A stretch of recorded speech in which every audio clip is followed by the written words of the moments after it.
Welcome back to the Brew Crew Podcast, everyone. This is episode 224 episodes deep. And you've listened to how many? A lot. 12? This is Katorade. Everyone knows Katorade from some of the shorts we did. And have you ever been to long form? Yeah, you've done the drink-alongs and stuff. And the advent calendar. Katorade's with us today. Episode 224. We're going to review one beer and talk a little bit about beer. So I don't have a lot of beer news, but with March Madness coming up, there's a lot of brackets out there, the bracketology, if you will. It'd be interesting to do a beer bracket. I'm not sure how we could do it. It'd have to probably be Ohio, or maybe we could do a beer bracket based on all of the Brew Crew beers we've ever reviewed. But then you could just use the scores. I don't know. So it's interesting. If you have any ideas on how we could do maybe a March Madness beer bracket, that'd be kind of cool.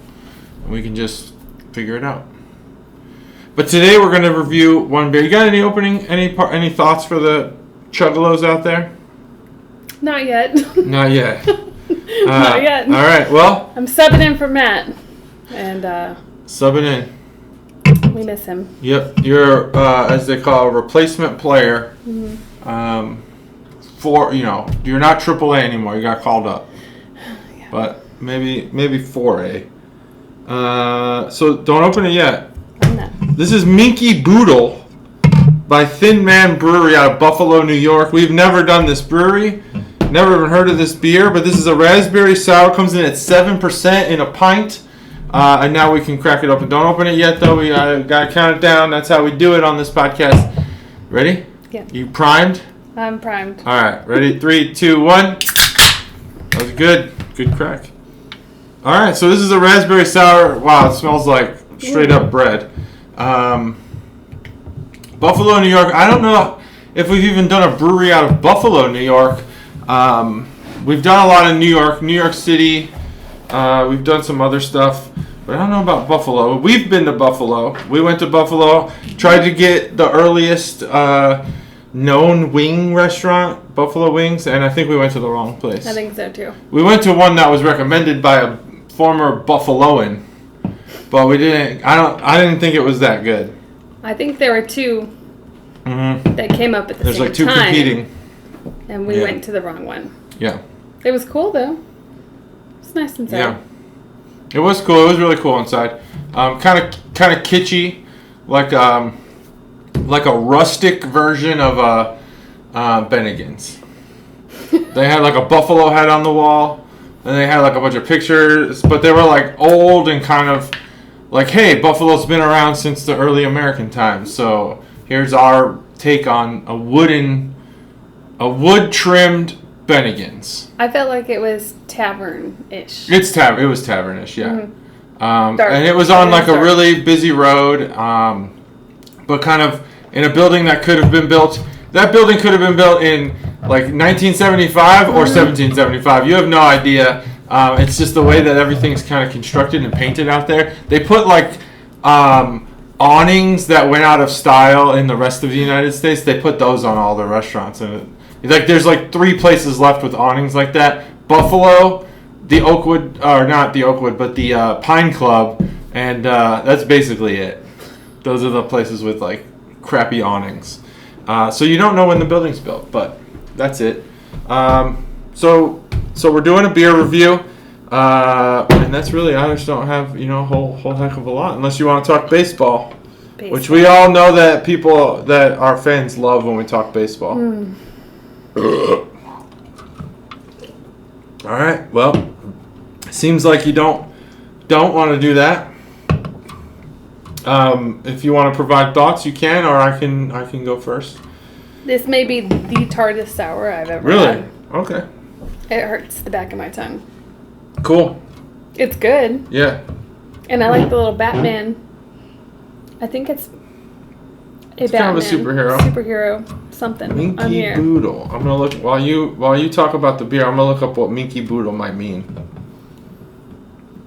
I should have done that pre, but I did look up the brewery, so I did some pre-production. You got any thoughts on this beer? I don't know that I'd be able to finish this. Okay. And I absolutely love sours, but this might be too much.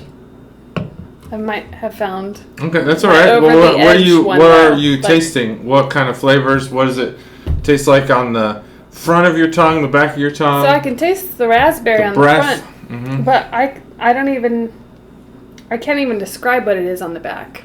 It's overpoweringly sour, and you might have a term for that, and I don't know what it is. Yeah, tart. Overpoweringly sour is a good phrase for that. What else? What about the breath? When you breathe out, are you tasting anything different? What about the smell? How does this beer make you feel? Does it spark any nostalgia? Does it give you any childhood memories of any cleaning chemicals or candies that you've eaten in the past? It doesn't even taste like raspberry after like the third sip. It's like completely coated on the inside. Try to find, like the mind of this beer. What is it? What is it striking for you? I don't know. It's kind of like eating, maybe like melting down warheads into a liquid. Yeah, I can see and that. like that extreme tartness and how it just has ruined everything in your mouth. I think that's where that's at. Okay. I tasted it the first few sips, and now at this point, I don't even taste the raspberry anymore. I feel like there's a whole coating on my tongue and the back of my mouth where it coats the tongue for sure. I don't have a taste of it anymore. Now I'm just tasting the tartness, or feeling that tartness, or that sour, or whatever that reaction is. Yeah, it's sour. Tartness. It does have that. It's definitely tart. Do you want to give it a score, or you want to wait, drink a little more, or what? I'll drink a little more. All right. Because it's going down, and I don't want it to. Maybe if it warms up. That's all right. So we got this beer from Chuggalo Trevor. He actually left it at our house after a game night. I don't know if it was a gift or if he just forgot it, but we're drinking it. So that's that. I actually did buy beer for this episode, but this one looked better, so we went with this one instead. And so Minky Boodle it looks like it's actually a song on the show Space Ghost, which I think was on Cartoon Network, Adult Swim, for a while. I don't know if that's what this is playing off of, because in here there's a superhero flying on the can art, and there's a bunch of really well outlined raspberries that make them look shiny. And makes you burp. It's got good carbonation.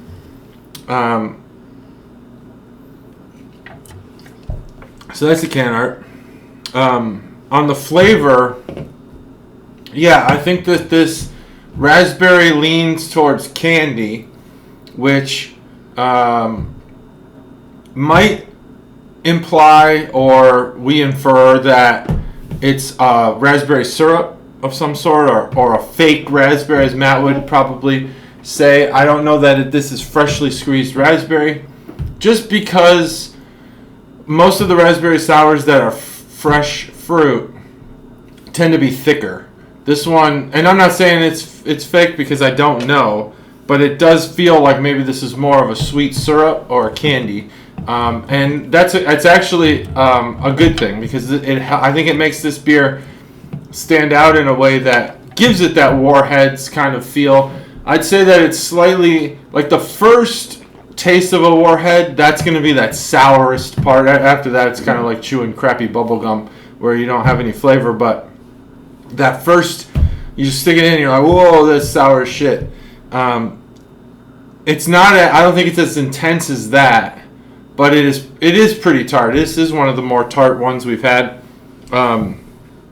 This is it's really good. So it's like a sweet candy, very sugary, very sweet, but not sugary in an unappealing way. It's not like milk sugar, where this beer, like you said, you probably won't be able to drink the whole thing because it's filling you up. I don't even taste the sugar in it. I think it's very sweet. I think it's very sweet. It kind of reminds me a little bit, and it's not in the viscosity of it. It's more in just the flavor. Like, remember those old, like at the gas station, they would sell like those gel candies that you like squirt Yeah. And like they're just gross. That's what this reminds me of because it's so flavorful and but also so tart and sweet that it kind of elicits a lot of more like feeling than it does flavor, but there's still a lot of flavor. Yeah. I think. There's just like a feeling of sweetness, a feeling of tartness, and the flavor of raspberry candy. Well, I think that's where I'm at. I'm about halfway done with this, and I don't have taste anymore. I can still taste it. Took away my taste, but I can feel all of that every time. Mm. It's becoming more and more intense. Okay. Can I have a glass? Yep. I just want to see the color of it. So, I think that this beer is actually really good. I think it's well balanced. It's light from a sour perspective. It does coat the tongue, but it doesn't coat the tongue in the way that one of those candies would. It lingers. It has a lingering flavor, and it does kind of change the saliva to more of like a thick, sugary, like you've just had a piece of hard candy. But overall, I think this beer is really good, really drinkable, super approachable, and good for. I think this would probably be good. I don't know. Wine tends to be drier.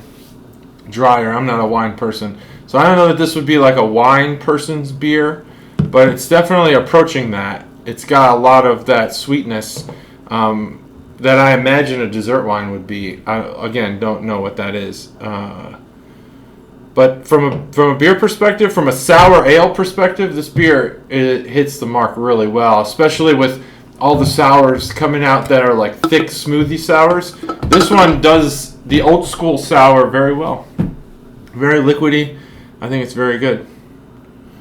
It is. There's the color of it if you want to hold that up. It is wine-like. It is wine-like. Like I said, it's real Rosé? dry afterwards. Oh, I don't taste I don't feel like it's dry. I feel like that's the one thing that wine people wouldn't like about it. Isn't that funny? Yeah. I'm having a totally different reaction than you. Yeah, that's what happens. That's Matt and I do that all the time. So, all right, I'll let you give your score first because I don't want to tilt the scales.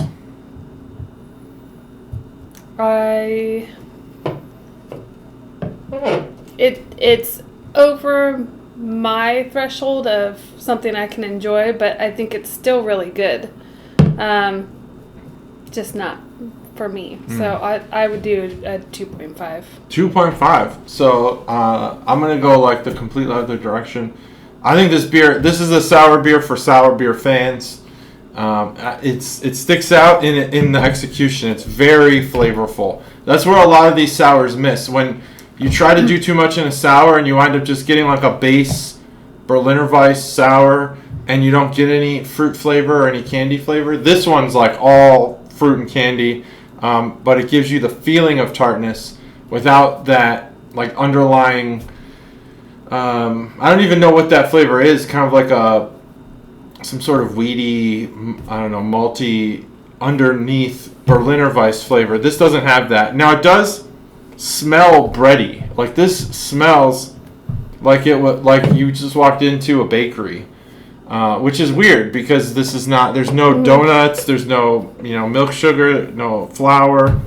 It's weird how the smell is like a million times different than the beer itself. But the beer's really good. I mean, I'm kind of in the air about this score. I don't know where to go with it. I mean, I don't think you could do anything better to this beer.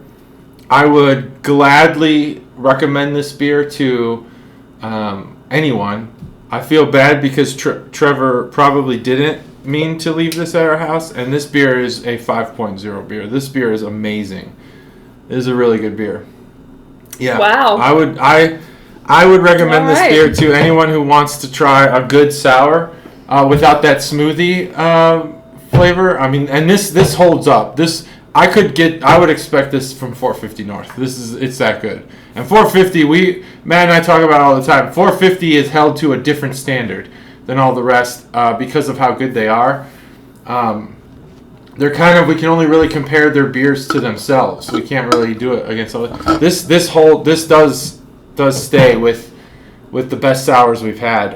It is a damn good beer. It is a 5.0. I think that Matt would think similarly. So I'll have to try to find another one of these because we only had 2. But that is that. Any more thoughts about the beer? No, I'm sad I'm not where you are, but that's all right. Hey, it's not for everybody. So, that these beers. That's the thing about the podcast. Not all beers for everybody. So if you are a person who consumes, more tame sours, you're kind of in it for the fruit, not so much the tart. Whereas I'm in it just to be like overwhelmed with sour. Then it's probably going to be a lower score for you. If you are looking for what I'm looking for, then you're going to love this beer, and that's it. I mean, you got to know which side of the fence you're on and take that advice. Yeah. If you find this beer, know what you're looking for in a sour. If you're looking for tart, then you want this beer. If you're not, if you're looking what you're looking for is more fruit. I thought I was looking for more sour. Oh, okay. Well, but not anymore. This ruined it. Okay, no problem. This went to the extreme. I didn't think that there wasn't a sour, or that there was a sour out there that I couldn't handle. Mm-hmm. Well, there it is. There it is. That's it. That's Thanks, episode Trevor. 224. Thanks, Trevor. Matt will get in when he can. Otherwise, we'll see him, soon. And I'll just have more guests. I just want to make sure that we post every Monday so that you guys have something to listen to if you count on the podcast. If you want to be on the podcast, let me know. Shoot me a message on Facebook, or if you have my phone number, text me, and we'll get you on. Otherwise, that's it. You got anything else? Parting words? No parting words. All right, that's it. Episode 224. Thanks for joining us. Brew Crew Podcast. See you next time.